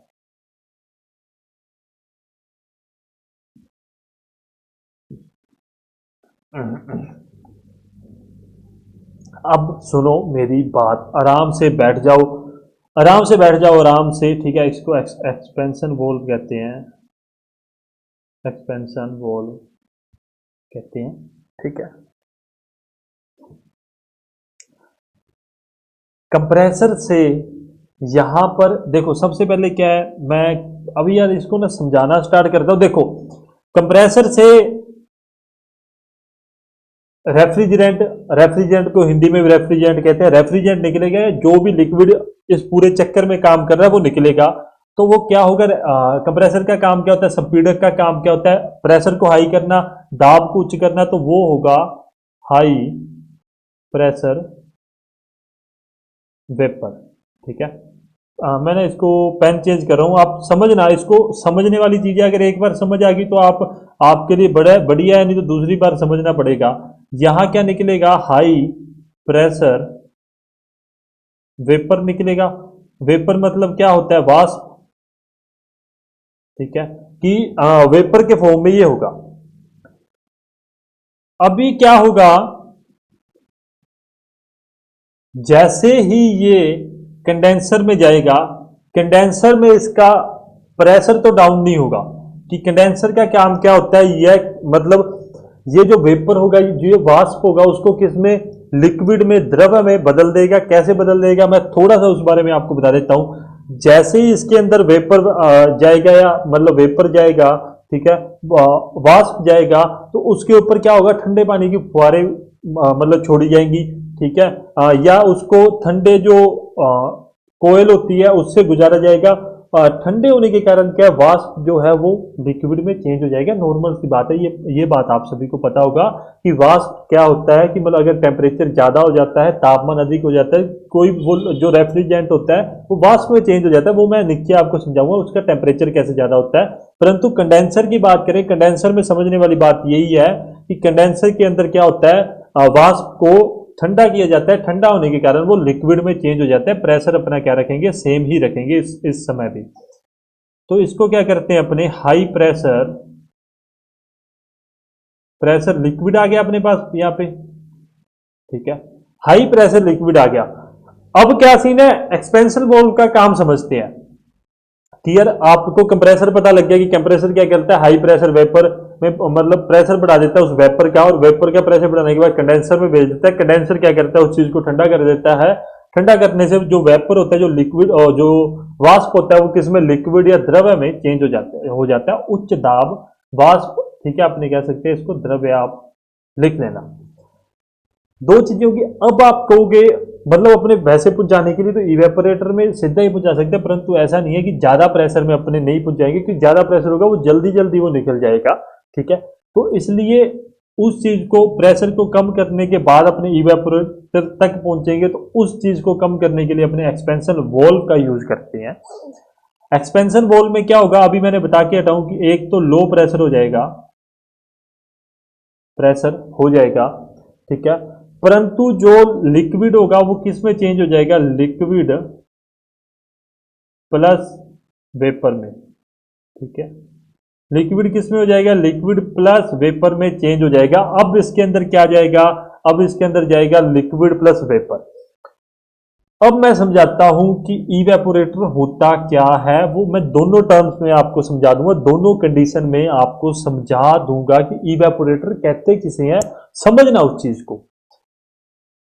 रेफ्रिजरेटर होता है, ठीक है, जो फ्रिज घरों में अपने देखते हैं, नॉर्मल जो घरों में फ्रिज होता है उसका जो ऊपर वाला डब्बा होता है ना, जहां पे बर्फ जमाते हैं अपने, प्रैक्टिकल लाइफ में समझा रहा हूं, फिर आपको एसी के टर्म में समझा दूंगा, जो अपना टॉपिक है उस टर्म में भी समझा दूंगा, ताकि रेफ्रिजरेटर आप समझ लोगे तो मतलब आपको समझ आ जाए कि इवेपोरेटर होता क्या।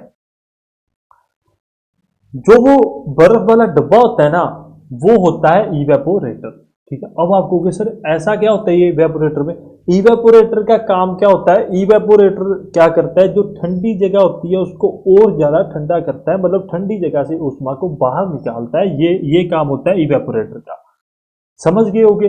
तभी तो आप देखना कि वो उतना किस्सा अपना ज्यादा ठंडा होता है कि वहां से गर्मी निकालते रहते हैं, जितना भी उसमें गर्म चीज होती है उसको निकालते हैं और ठंडा होता है, और गर्मी निकालते हैं और ठंडा होता है, और गर्मी निकालते हैं, वो बर्फ जमने तक का टेम्परेचर आता है, माइनस में उसका टेम्परेचर चला जाता है। इस बात को ध्यान में रख लेना।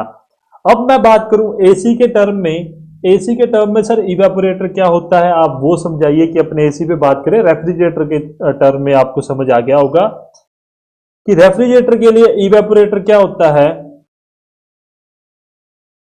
यार ऑडियो चल रही है ना, मेरे को सिर्फ सबसे ज्यादा टेंशन है ऑडियो की, मैं आज तसल्ली नहीं करवाना चाहता। रेफ्रिजरेटर के टर्म में तो इवेपोरेटर समझ आ गया कि सर वो ऊपर वाला डब्बा होता है, वहां से गर्मी निकालते रहते हैं, बर्फ जमती रहती है, मतलब ठंडा होता रहता है, और गर्मी निकालते हैं और ठंडा होता है, और गर्मी निकालते हैं और ठंडा होता है, ये बात आप सब समझ गए होगे। अब सर हमें समझा दो आप ये बात कि एयर कंडीशनिंग में इवेपोरेटर क्या होता है। एयर कंडीशनिंग में इवेपोरेटर अपना कमरा होता है, जिस कमरे में अपनों ने एसी लगा रखा होता है। अब आप रिलेट कर पाओगे इवेपोरेटर क्या करता है, मैं आपको समझाऊंगा कि जो विंडो एसी होते हैं, स्प्लिट एसी होते हैं, वो कैसे काम करते हैं, मैं आगे वो भी समझाऊंगा, घबराना मत। रेफ्रिजरेंट भी समझाऊंगा, जो इसके अंदर वो द्रव्य चल रहा है, वो द्रव्य का क्या काम होता है, वो कैसे वो वेपर में और लिक्विड में चेंज होता है, वो मैं आपको समझा चुका हूं। अभी एसी वाले कमरे में क्या हो जाएगा, इवेपोरेटर बन गया वो कमरा प्रति है कि भाई साहब अपने लिए इवेपोरेटर का काम क्या, इवेपोरेटर लगा दिया। अब इवेपोरेटर क्या करेगा, उस कमरे से गर्म हवा को निकालेगा, ठंडे उस जगह को और ठंडा कर देगा, फिर गर्म हवा को निकालेगा, उस जगह को और ठंडा कर देगा, फिर गर्म हवा को निकालेगा और ठंडा कर देगा। अब आप समझ गए होंगे इवेपोरेटर का काम क्या होता है, कि वो ठंडी जगह को ठंडी करता है, या ठंडी जगह से गर्मी को निकाल के बाहर फेंकता है, मतलब अपनी जगह से, ठीक है। इस बात को आप समझ लेना, इस बात को आप आसानी से समझ क्योंकि रिलेट कर पाओगे कि कमरे में एसी लगा है। अभी स्प्लिट एसी की बात करूं, जो वो अंदर वाला हिस्सा होता है ना, वो इवेपोरेटर ही होता है। तो इवेपोरेटर क्या करता है, वहां से गर्मी खींची और बाहर पटकती, वहां से गर्मी खींची और बाहर पटकती, ठीक है। कंडेंसर वगैरह होते हैं, तो आप ये कंडेंसर में आपको फैन भी लगा मिल जाता है, ठीक है, जिससे इसके अंदर जो फिन्स होती है, जो पाइप्स होती हैं, जिसके द्वारा इसको ठंडा, जिसके द्वारा ये वायु ठंडी की जाती है, तो वो फैन के द्वारा कंडेंसर को भी ठंडा किया जाता है, मतलब उस जो द्रव्य है उसको ठंडा किया जाता है। इस बात को भी ध्यान में रखना। अब क्या होगा, यहां पे गया तो इसने क्या किया, इसने हीट एब्जॉर्ब की, हीट एब्जॉर्ब की, हीट को मतलब ग्रहण किया। हीट ग्रहण करने से नॉर्मल सी बात है कि अगर आप किसी लिक्विड को गर्म करोगे तो वो किस में चेंज हो जाएगा, वो वाष्प में, वाष्प में चेंज हो जाएगा। चाहे आप पानी को भी 100 डिग्री सेल्सियस से ज्यादा गर्म कर दोगे तो वाष्प में चेंज हो जाता है, इस बात को आप सभी जानते हो। तो यहां पे अपने पास क्या निकल के आ जाएगा, लो प्रेशर। प्रेशर तो आपको पता है पीछे से लो ही आ रहा था यहां से, और लो प्रेशर वेपर अपने पास आ जाएगा।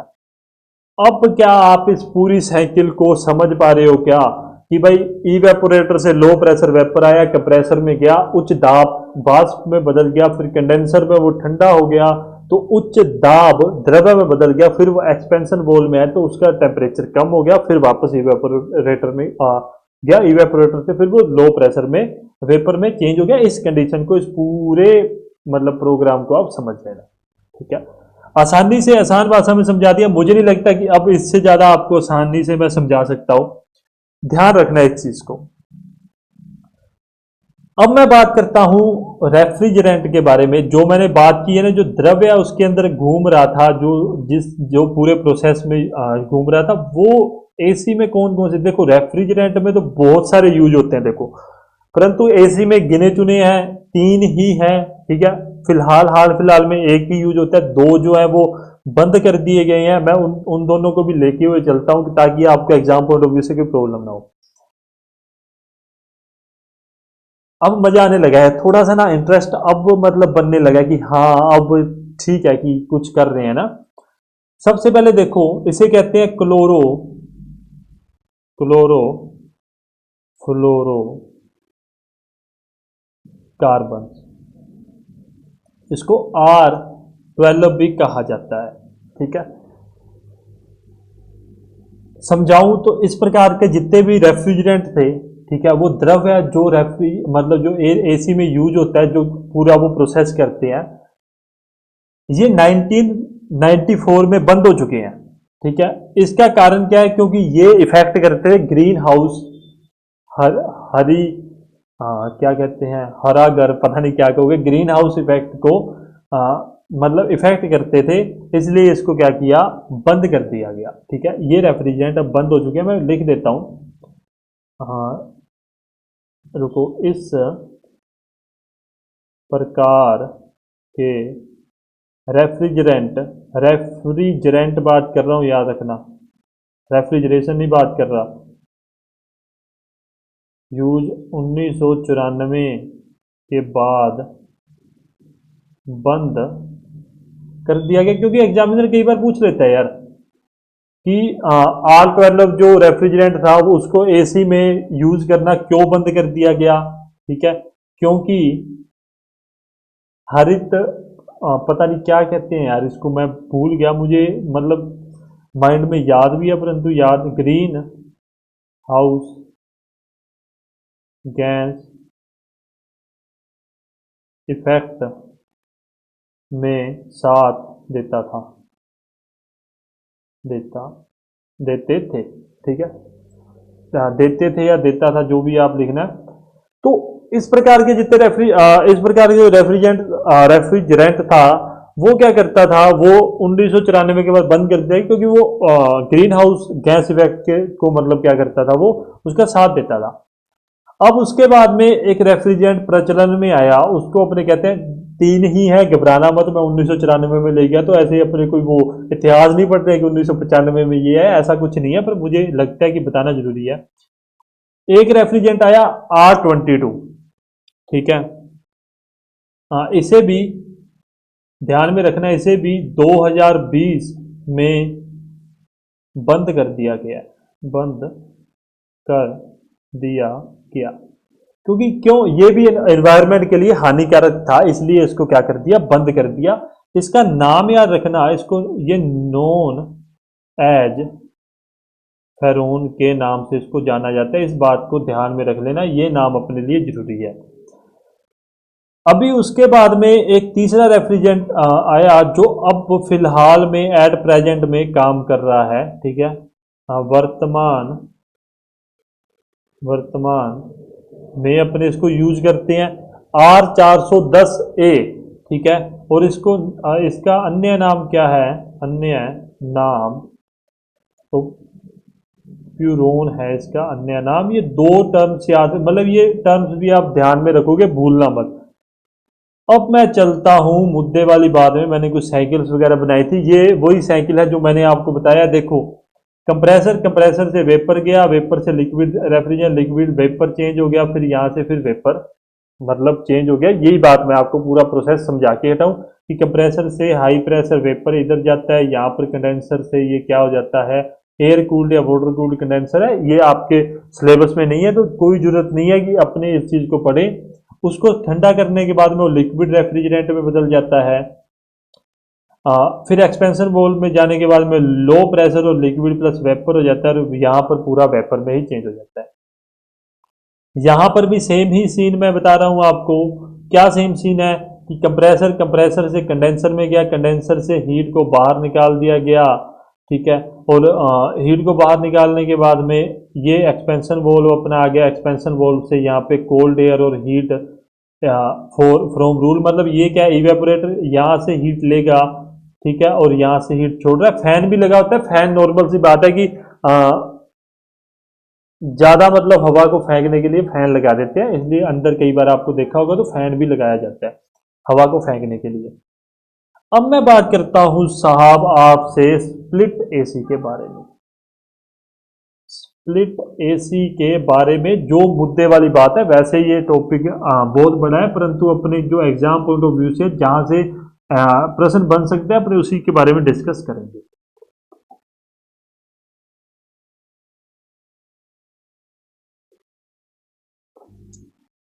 अब देखो, ये मैं इस हिस्से में काट रहा हूँ, ठीक है, मतलब इस हिस्से को मैं काट रहा हूँ। ये तो है रूम अपना, और ये वो चीज है, ये यूनिट देखी है आपने, ये यूनिट देख रहे हो आप, ठीक है। इसमें क्या कुछ होता है, इसमें एक तो कंडेंसर, अरे यार, मैं गलत जगह ले गया, एक सेकेंड, एक तो कंडेंसर होता है, ठीक है, और एक इसमें कंप्रेसर लगा होता है। और कमरे के अंदर क्या होता है, कमरे के अंदर अपने जो ये इंडोर यूनिट होती है, ये कहते हैं, इसको कहते हैं इवेपोरेटर। ध्यान में रख लेना इतनी बात, एग्जाम पॉइंट ऑफ व्यू से कई बार एग्जामिनर पूछ लेता है, ठीक है, कि स्प्लिट एसी में जो बाहर वाली यूनिट होती है उसमें कौन कौन सी चीजें माउंटेड होती है। कंप्रेसर कंडेंसर उसमें होता है, इवेपोरेटर जो होता है वो अपना कहां पर होता है, वो इंडोर यूनिट जो अंदर जो एसी में लगा होता है उसमें इवेपोरेटर होता है। प्रोसेस मैंने आपको समझा दी है, दोनों के लिए सेम ही होगी। अब मैं बात करता हूं विंडो एसी के लिए, विंडो एसी के बारे में डिस्कस करता हूं। यहां से काट दो, साफ काट दिया, ठीक है। ये तो यूनिट होगी अपनी रूम, और ये हो गया आउटसाइड। ये अपने, ये आपने देखा भी होगा कि इतना हिस्सा अपने आधा हिस्सा रूम के अंदर रखते हैं, बाकी पीछे वाला बाहर रखते हैं, क्योंकि यहां से आती है गर्म हवा, गर्म हवा, ठीक है। वही बात अंदर क्या होता है, इवेपोरेटर होता है, बाहर क्या होता है, मीटरिंग डिवाइस होता है, जो मतलब इसके प्रेशर वगैरह को मेजर करने के काम में आता है। कंडेंसर लगा होता है, और उसके बाद में कंप्रेसर भी लगा होता है, वो बाहर वाली साइड होते हैं, अंदर वाली साइड सिर्फ इवेपोरेटर का यूज करते हैं, इस बात को ध्यान में रख लेना। यहाँ दोनों साइड में फैन लगे होते हैं, इससे तो अंदर हवा जाती है, और ये जो कंडेंसर है उसको ठंडा करने के लिए काम में आता है, ठीक है, ये जो फैन होता है। अरे खत्म भी हो गया क्या? ठीक है, अब सुनो, और बातें सुनो, और बातें सुनो, अभी नहीं खत्म हुआ, एक लास्ट इंपॉर्टेंट बात है। टन ऑफ रेफ्रिजरेशन की बात करता हूं, रेफ्रिजरेशन की, टन ऑफ रेफ्रिजरेशन की मैं बात करता हूं कि ये क्या होता है सर। कभी आपने सुना है 1 टन का एसी, 2 टन का एसी, 3 टन का, ऐसे एसीओ के आपने सुना होगा, बिल्कुल सुना होगा, आपको कोई प्रॉब्लम नहीं है। 1 टन इसको कहते हैं अपने, 1 टन का एसी अपने, इस चीज को सभी ने सुना होगा। तो इसको 1 टन से डिनोट करेंगे, ध्यान में रखना है 1 टन में क्या होता है। एक तो 12,000 BTU पर आवर होते हैं, मैं आपको बताता हूँ BTU क्या होते हैं, रुक जाओ। तथा दूसरा क्या होता है, 3.5 किलोवाट ऑफ पावर ये कंज्यूम करता है, ठीक है।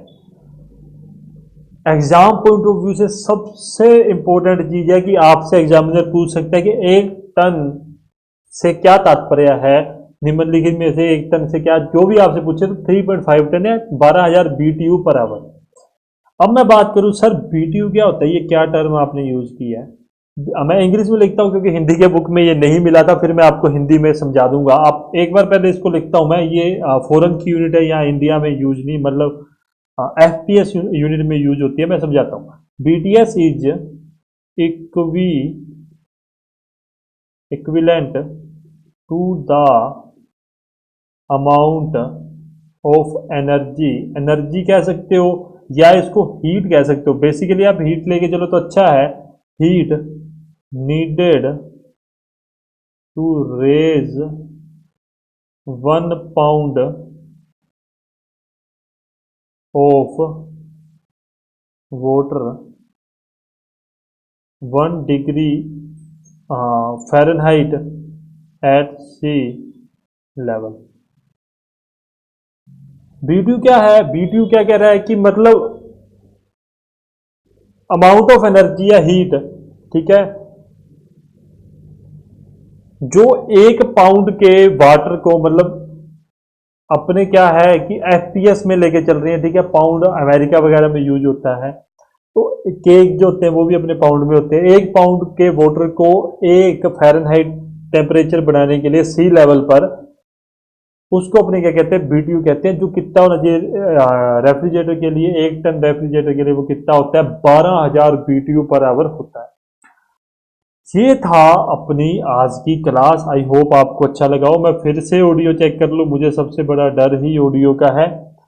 अब मैं बात कर लूँ आपके सामने थोड़ा सा इसके बारे में, कि सिलेबस के बारे में डिस्कस कर लूँ। जो जाना चाहता है वो जा सकता है, मेरी तरफ से फ्री हो आप।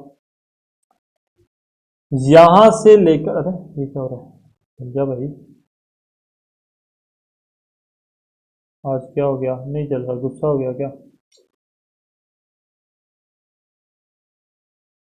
नहीं चल रहा, पता नहीं क्या चक्कर है।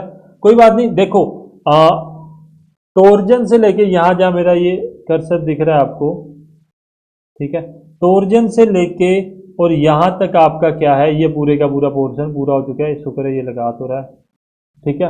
ये पूरा मतलब यहां से लेके ऊपर से लेके, हाईलाइटर में खोल तो रखा है, ग्रीन कर ले यार, नहीं दिखा रहा, पता नहीं क्या प्रॉब्लम है। कोई बात नहीं यार, हो जाता है। अब रह क्या गया? यहां देखो, belt, chain, gear drive, speed Resso.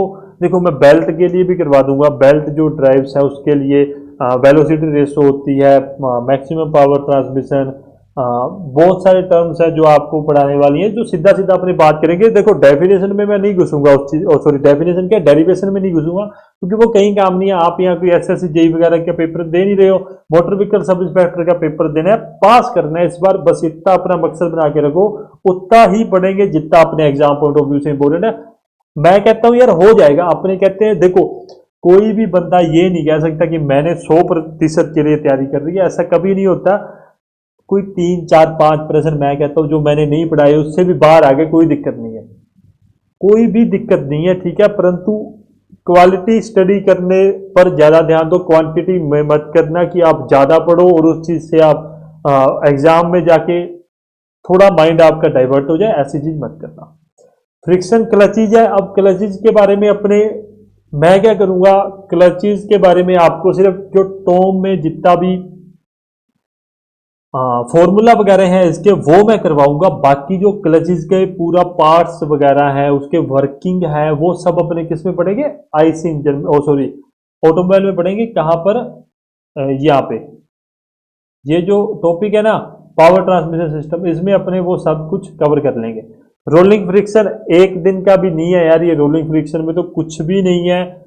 कोविजेंट of friction वगैरह बताना है आपको, इसके मेरिट और डीमेरिट बताने हैं। वाइब्रेशन एक दिन में हो जाएगा। शॉक एब्जॉर्बर मुझे अभी तक नहीं मिला, मैंने आपको बता दिया कि शॉक एब्जॉर्बर पर मुझे पूरी की पूरी एक किताब मिली है। अभी इस चीज को मैं छोड़ूंगा, स्किप करेंगे, एक पास कर लो और एक शॉक एब्जॉर्बर अपने स्किप करते हुए चलेंगे, ताकि अपने क्या, कहाँ गया, हाँ ये रहा। क्योंकि मुझे ये है कि मैं जो चीज़ आपको पढ़ाऊँ वो अच्छा पढ़ाऊँ, ठीक है। तो इसलिए अगर वीडियो अच्छी लगी है, यहीं अपना सेशन खत्म करते हैं अपने। कल मिलेंगे, कल अपने बात करेंगे बेल्ट ड्राइव के बारे में, ठीक है। ये आपको इतने अच्छे तरीके से, इतने बढ़िया तरीके से करवा दूंगा कि आप कहोगे कि सर हाँ भाई अब हमें अच्छा लग रहा है कि हम बेल्ट ड्राइव टॉम अपने आराम से करके आ सकते हैं। और उसके बाद में आईसी इंजन चालू हो जाएगा नेक्स्ट वीक के बाद में, ठीक है। नेक्स्ट वीक के बाद में अपना आईसी इंजन चालू हो जाएगा। आराम से पढ़ेंगे यार, आईसी इंजन के जितना भी टॉपिक है आराम से करेंगे, आराम से सारा कुछ करवा दूंगा, सारा कुछ आपको एक एक टॉपिक आपका कंप्लीट करवा देंगे। अगर वीडियो अच्छी लगी अपनी लाइक कमेंट और शेयर करना, सब्सक्राइब करना। एजीवे स्टडी ऑफिशियल नाम से अपना टेलीग्राम ग्रुप है, नीचे लिंक भी दिया गया है, आप वहां ज्वाइन कर सकते हो। आई होप आपका दिन अच्छा जाए। धन्यवाद।